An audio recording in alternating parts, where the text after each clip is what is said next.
আসসালামু আলাইকুম। Hello everyone, কেমন আছেন আপনারা সবাই? আশা করি প্রত্যেকে অনেক ভালো আছেন। আপনারা প্রথমে চলে যাবেন স্ন্যাপচ্যাট অ্যাপসে আসার পর এখান থেকে আপনার প্লাস আইকনে ক্লিক করে দেবেন। ক্লিক করার পর আপনার সামনে গ্যালারিটি ওপেন হয়ে যাবে। তো এরপর আপনার গ্যালারি থেকে আপনি সেই ছবিটি সিলেক্ট করবেন যে ছবির ব্যাকগ্রাউন্ড আপনি ব্লার করতে চান। তো এখন আমি এখান থেকে আমার একটি ছবি সিলেক্ট করে দিব। এরপর সেই ছবিটির ব্যাকগ্রাউন্ড ব্লার করে দেখিয়ে দিব যে কিভাবে আপনারা আপনাদের যে কোনো ছবির ব্যাকগ্রাউন্ড ব্লার করবেন। নেওয়ার পর এখান থেকে আমি টুলস অপশনে ক্লিক করে দিব। ক্লিক করার পর এখান থেকে লেন্স ব্লার এই অপশনে ক্লিক করে দিব। ক্লিক করার পর এখান থেকে আপনারা যে বৃত্তটি দেখতে পাচ্ছেন এটাকে চেপে ধরবেন এবং আরেক হাত দিয়ে আপনার রাউন্ডটাকে চেপে ধরবেন। ঠিক এইভাবে আপনারা দুই পাশ থেকে চেপে ধরে এটাকে একদম কর্নারে এনে দিবেন। টানার পর এখান থেকে রাইট অপশনে ক্লিক করে দিবেন। এরপর আপনারা এখান থেকে উপরে এখান থেকে লেয়ার অপশনে ক্লিক করে দিবেন।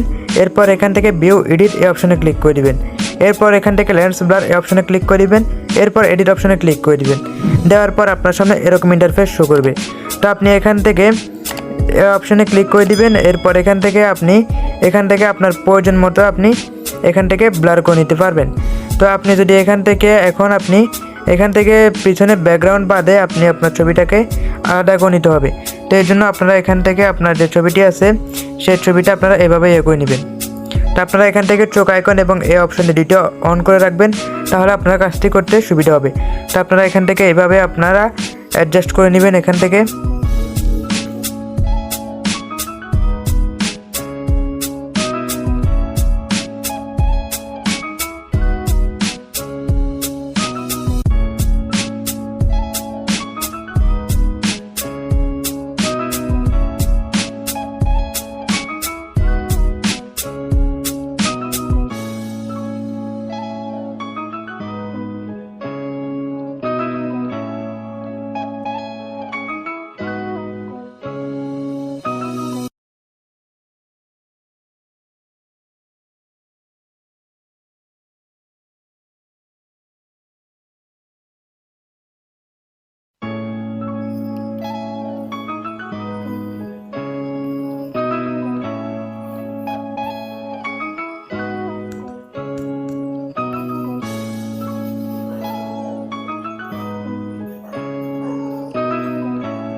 তো এরপর আপনারা এখান থেকে রাইট অপশনে ক্লিক করে দিবেন।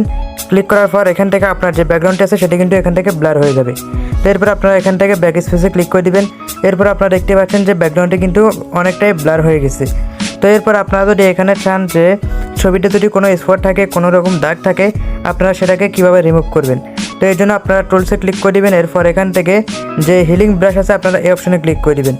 ক্লিক করার পর এখান থেকে আপনাদের সামনে এরকম ইন্টারফেস শো করবে। তো আপনারা ছবিটিকে আপনাদের প্রয়োজন মতো জুম করে নেবেন। জুম করার পর এখান থেকে আপনারা যে দাগটি থাকবে সেই দাগের উপর একটু আপনারা ক্লিক করে দিবেন, তাহলে এটা রিমুভ হয়ে যাবে।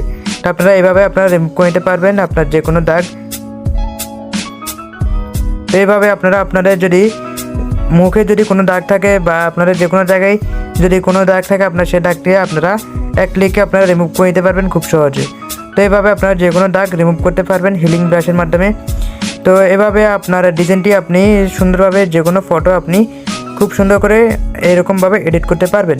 এছাড়াও আপনি যদি চান আপনার ফেস এখানে যে কালারটি আছে আপনি আরেকটু সাদা করার জন্য বা আরেকটু অন্য কালার করার জন্য, তো আপনি এখান থেকে ফরট্যান্ট এই অপশনে ক্লিক করে দিবেন। ক্লিক করার পর আপনি একটু অপেক্ষা করলে দেখতে পারবেন যে আমাদের এখানে ছবিটি কিন্তু আরেকটু সাদা হয়ে গেছে। তো এরপর আপনারা এখান থেকে চাইলে আপনারা এটাকে কমিয়ে বাড়িয়ে নিতে পারবেন। তো আপনারা চাইলে এখান থেকে কমিয়ে নিতে পারবেন এবং বাড়িয়ে নিতে পারবেন প্রয়োজন মতো। এরপর অ্যাডাপশনে ক্লিক করে দিবেন। তো এরপর আপনারা এখন এই ছবিটি কীভাবে সেভ করবেন, সেভ করার জন্য এক্সপোর্টে ক্লিক করে দিবেন। এরপর এখান থেকে এক্সপোর্টে ক্লিক করে দিবেন। ক্লিক করার পর আপনার এই ছবিটি এখান থেকে সেভ হয়ে যাবে।